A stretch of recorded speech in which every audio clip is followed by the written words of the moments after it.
हरे कृष्ण। आइए समझते हैं भगवत गीता पहले अध्याय श्लोक संख्या 41 को। संकरो नरकायेव कुलघ्नानाम कुलस्य च पतन्ति पितरो येषां लुप्तपिंडोदकक्रियः।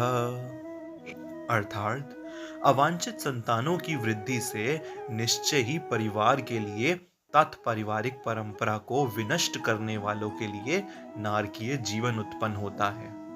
ऐसे पतित कुलों के पुरखे यानी पितृलोक गिर जाते हैं क्योंकि उन्हें जल तथा पिंड दान देने की प्रक्रियाएं समाप्त हो जाती हैं। देखिए, हमने इससे पहले वाले श्लोक में जाना कि किस प्रकार जब कुल की स्त्रियां दूषित हो जाती हैं तो अवांछित संतानें उत्पन्न होती हैं, जिन्हें हम वर्ण संकर कहते हैं।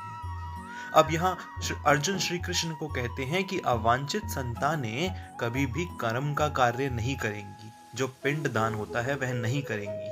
परंतु ऐसा क्यों?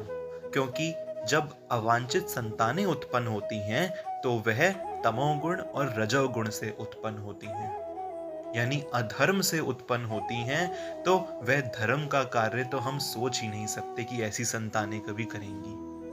अब यहाँ पे बताया गया है एक बहुत ही पौराणिक वैदिक संस्कृति जो हिंदुओं में है, जिसे यहाँ पे अर्जुन भी वर्णन कर रहे हैं, पिंडदान। पिंडदान आपने भी सुना होगा, आज बहुत ही कम लोग करते हैं, परंतु क्यों किया जाता है और क्यों यहाँ पे अर्जुन पिंडदान को लेके चिंतित है कि वह नहीं हो पाएगा अगर अवांछित संतानें उत्पन्न हुई तो। देखिए, जो हमारे पितृलोक होते हैं, जो हमारे पूर्वज होते हैं, जो पूर्वज वैकुंठ धाम को चले गए उनका तो उद्धार हो गया, उनको तो भगवान ने अपने पास बुला लिया। परंतु जरूरी नहीं है कि सभी पूर्वज वैकुंठ धाम को पधारे।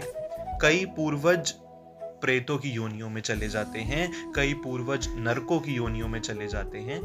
ऐसे पूर्वज का खाना पानी तो रुक जाएगा, तो उनके खाना पानी, उनके कीर्तन का व्यवस्था करने के लिए हम पिंड दान करते हैं। उनकी मुक्ति के लिए, उनकी संतुष्टि के लिए हम पिंड दान करते हैं। और कहा जाता है कि हर प्रसाद को, हर भोजन को हमें पहले श्री कृष्ण को लगाना चाहिए और फिर महाप्रसाद सब में बांटना चाहिए। इसके पीछे एक बहुत पौराणिक कथा है श्री कृष्ण की। उसी कथा से हमें यह भी पता चलता है कि हमें पिंडदान किस प्रकार करना चाहिए। वह कथा मैं इसके अगली वाली वीडियो में बना दूंगा।